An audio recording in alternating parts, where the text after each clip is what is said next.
രാവിലെ ഞാൻ വോട്ട് ചെയ്ത ബൂത്ത് 202-ാം ബൂത്തിൽ ചെറിയ ക്യൂ, വളരെ നീണ്ട ക്യൂ എന്ന് പറഞ്ഞുകൂടാ. പക്ഷേ ആ ബൂത്ത് ക്രമീകരിച്ചിരിക്കുന്നത് ഒരു വാതിൽ മാത്രമേ ഉള്ളൂ ബൂത്തിലേക്ക് പോകാൻ. അതുകൊണ്ട് അവര് തിരക്കൊഴിവാക്കുന്നതിന് വേണ്ടി, വോട്ട് ചെയ്യുന്ന സ്ഥലത്തെ തിരക്കൊഴിവാക്കുന്നതിന് വേണ്ടി ഒരാൾ വോട്ട് ചെയ്ത് കഴിഞ്ഞ് മാത്രമേ അടുത്ത ആളെ വിളിക്കുന്നുള്ളൂ. അതുകൊണ്ട് സാവധാനത്തിലാണ് അവിടെ വോട്ടിംഗ് പ്രക്രിയ നടക്കുന്നത്.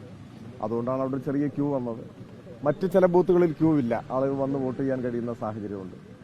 പിന്നെ ജനാധിപത്യത്തിൽ എല്ലാവരും വോട്ട് ചെയ്യുമ്പോഴാണ്, 100% വോട്ട് രേഖപ്പെടുത്തുമ്പോഴാണ് ജനാധിപത്യം ഏറ്റവും കൂടുതൽ അർത്ഥപൂർണമാവുക. അപ്പോൾ പോളിംഗ് ശതമാനം ഉയരട്ടെ, എല്ലാവരും വോട്ടവകാശം വിനിയോഗിക്കട്ടെ എന്നാണ് നമുക്ക് ആഗ്രഹിക്കാൻ കഴിയുക.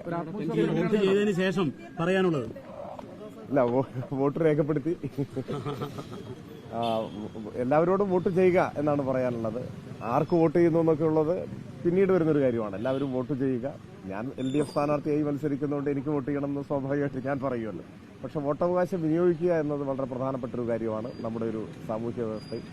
അതുകൊണ്ട് എല്ലാവരും വോട്ടവകാശം വിനിയോഗിക്കണം എന്നാണ് എനിക്ക് അഭ്യർത്ഥിക്കാനുള്ളത്. കോൺഫിഡൻസ് ലെവൽ ഒരു ഘട്ടത്തിലും ആശങ്ക തോന്നിയിട്ടില്ല. പിന്നല്ലേ തെരഞ്ഞെടുപ്പിന്റെ മുമ്പിൽ ആശങ്ക തോന്നുന്നു.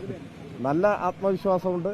അത് വ്യക്തിപരമായിട്ടുള്ളൊരു ആത്മവിശ്വാസം മാത്രമല്ല, ഈ നാട് പകർന്നു നൽകിയ ആത്മവിശ്വാസമാണ്. അത് ഇടതുമുന്നണി പ്രവർത്തകർക്കാകെ ആത്മവിശ്വാസമുണ്ട്. ഓരോ ദിവസം കഴിയുന്തോറും, തെരഞ്ഞെടുപ്പ് പ്രഖ്യാപിച്ച് ഓരോ ദിനം കഴിയുന്തോറും ആ ആത്മവിശ്വാസം വർദ്ധിച്ചു വരികയാണ് ചെയ്തത്.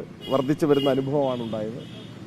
നല്ല സമ്പൂർണമായ ആത്മവിശ്വാസത്തോടെ, ആഹ്ലാദത്തോടെയാണ് ഞങ്ങൾ തെരഞ്ഞെടുപ്പ് ദിവസത്തെ വരവേൽക്കുന്നത്. ഞങ്ങളുടെ പ്രവർത്തകർ വോട്ട് ചെയ്യുന്നത്, എല്ലാവരും വോട്ട് ചെയ്യുന്നത്. അതിന് വലിയ വരവേൽപ്പാണ് ഈ മണ്ഡലം കഴിഞ്ഞ ദിവസങ്ങളിലൊക്കെ നൽകിയത്. അതൊക്കെ വോട്ടിംഗിലേക്ക് പ്രതീക്ഷയിൽ കവിഞ്ഞ പിന്തുണയും ഐക്യദാർഢ്യവുമാണ് എല്ലായിടത്തു നിന്നും ലഭിച്ചത്.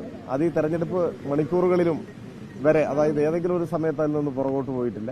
തീർച്ചയായിട്ടും അത് എല്ലാവർക്കും, ഇടതുപക്ഷ ജനാധിപത്യ മുന്നണി പ്രവർത്തകർക്കും LDF വിജയിക്കണമെന്ന് ആഗ്രഹിക്കുന്നവർക്കും അവരുടെ പ്രതീക്ഷകളെ അരക്കിട്ടുറപ്പിക്കുന്ന അനുഭവമാണ് ഈ തെരഞ്ഞെടുപ്പ് കാലത്തുടനീളം മണ്ഡലത്തിലുണ്ടായത്. ഓക്കെ, അതെ അതെ അതെ. അപ്പോൾ സ്ഥാനാർത്ഥി എന്ന നിലയ്ക്ക് ഇനിയും ബൂത്തുകൾ സന്ദർശിക്കുകയാണ് ചെയ്യുക. നിലമ്പൂർ നഗരസഭയിലെ വിവിധ ബൂത്തുകളിൽ നിന്ന് സന്ദർശനം ആരംഭിച്ച് അങ്ങനെ പോകാമെന്നാണ് ഞാൻ കണക്കാക്കുന്നത്.